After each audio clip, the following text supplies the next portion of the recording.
Swastiastu Dokter Hadi. Sekarang kan Hari Raya Purnama, Dok. Ya. Nas pencerahannya kintennya tentang spiritualnya Dokter Naki, makna dari Purnama.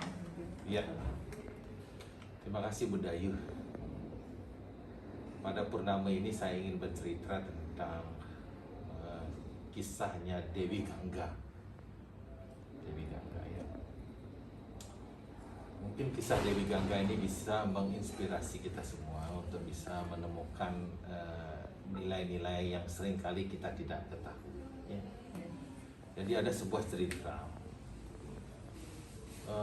Ada seorang raja bernama Raja Sentanu. Raja Sentanu ini suatu hari sedang pergi berburu dengan pasukan kerajaannya.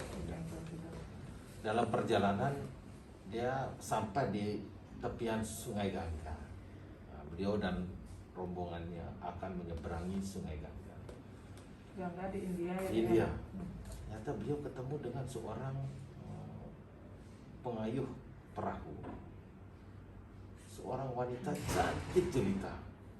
Sang raja yang masih belum memiliki permaisuri terperangan, baru mulai melihat, saat melihat itu sudah jatuh hati.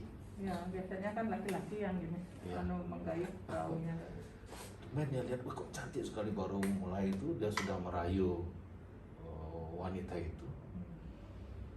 Wanita itu bernama Dewi Gangga. Raja Sentanu merayu, Dewi, maukah engkau menjadi permaisuriku? Gitu. Terus Dewi Gangga tidak menjawab, terus merayu, terus sampai sang raja memelas. Akhirnya setelah sampai di seberang Sungai Gangga, Dewi Gangga menjawab, Paduka Raja, sebelum saya menjawab permintaan Paduka Raja, ada satu syarat yang saya minta dari Paduka. Jika Paduka ingin menjadikan saya sebagai istri atau permaisuri, apa syaratnya itu? Karena raja besar ini, syaratnya adalah Paduka Raja tidak boleh melarang apa yang saya lakukan. Raja apa sih? Baik, akhirnya singkat cerita, menikahlah Raja Sentanu dengan Dewi Gangga. Akhirnya Dewi Gangga hamil dan melahirkan anak. Apa yang terjadi? Setelah anaknya lahir, Dewi Gangga itu menghanyutkan anaknya itu ke Sungai Gangga. Raja Sentanu bingung, dia sedih, dia gimana nih? Tapi dia ingat dengan janjinya bahwa dia tidak boleh melarang apa yang dilakukan oleh Dewi Gangga, kan? Dan itu pun berulang-ulang sampai Kenapa dilanjutkan anaknya? Ya kita tidak tahu. Raja Sentanu juga tidak tahu sampai anak ke-7 hanyut dan tibalah anak ke-8. Akhirnya Raja Sentanu ketika anak ke-8 yang akan dihanyutkan dilarang sama Raja Sentanu. Mohon maaf Dewiku, kalau anak ini kamu buang lagi, lantas siapa yang menggantikan saya sebagai putra mahkota? Langsung ketika itu Dewi Gangga menunjukkan wajah yang sedih. Paduka Raja, padahal Paduka Raja berjanji kepada saya tidak akan melarang apa yang saya lakukan. Sekarang saya akan katakan apa sesungguhnya di balik semuanya. Hamba ini adalah sesungguhnya seorang bidadari dari kayangan. Jauh di masa lampau, hamba bertemu dengan 8 orang maharsi yang masih memiliki hutang karma sedikit lagi, dan hutang karma ini akan mampu paripurna dibayar apabila mereka ke-8 maharsi ini reinkarnasi lagi, dan mereka lah meminta kepada hamba agar mereka dihanyutkan di Sungai Gangga agar paripurna. Nah, karena Tuanku Raja adalah suami hamba, maka hamba harus mematuhi perintah dari Tuanku Raja sebagai suami. Maka maharsi ke-8 inilah maharsi terakhir yang tidak paripurna, dan dia akan melalui pasang surat karma kehidupan di dunia ini. Anak itu diserahkan kepada Raja Sentanu, dan saat itu juga Dewi Gangga kembali ke kayangan, dan Raja Sentanu bersedih sekali. bersedih sekali. Dan Raja Sentanu persis seperti kita manusia pada umumnya yang tidak tahu segala sesuatu di balik peristiwa.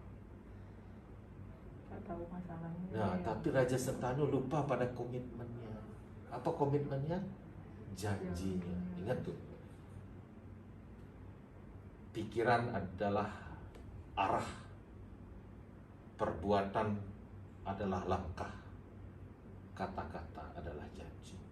Makanya hati-hati sekali berkata-kata. Nah, ternyata Raja Sentanu ingkar pada janjinya. Ketika itu dia kemudian mendapatkan kesedihan yang panjang. Dia mencintai sekali istrinya Dewinanga. Dan dia akhirnya mengasuh anak lelaki yang reinkarnasi dari Maharsi yang kemudian bernama Bisma Putragangga. Akhirnya apa yang terjadi? Bisma adalah manusia yang paling menderita dalam hidupnya. Kenapa? Dia harus menyaksikan cucu-cucunya yang sedarah harus berperang di perang Kurusetra, perang yang paling mengerikan dalam sejarah kemanusiaan. Karena dia harus berperang saling mematikan antara keluarga keluarga besar Kuru, bukan Kurawa. Kuru namanya, ada Pandawa dan Kurawa. Suku Kuru di medan Kurusetra yang mengerikan. Dan inilah pelajaran kita bisa ambil. Jadi setiap kali ada peristiwa, makanya setiap kali saya menemukan ada pasien saya kehilangan bayinya, ya, saya menceritakan cerita ini untuk menyadarkan kita, terutama ibunya itu, untuk tidak bersedih hati. Jangan-jangan bayi yang lahir itu adalah Maharsi yang hanya ingin menumpang sesaat, di mana mungkin di masa kehidupan dahulu dalam konsep kita reinkarnasi, sang ibu ini lupa akan perjanjiannya dengan bayi itu.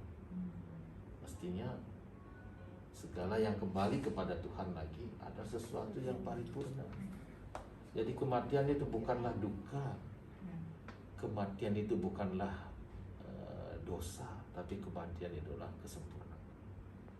Oleh karena itu, jangan menjadi seperti Raja Sentanu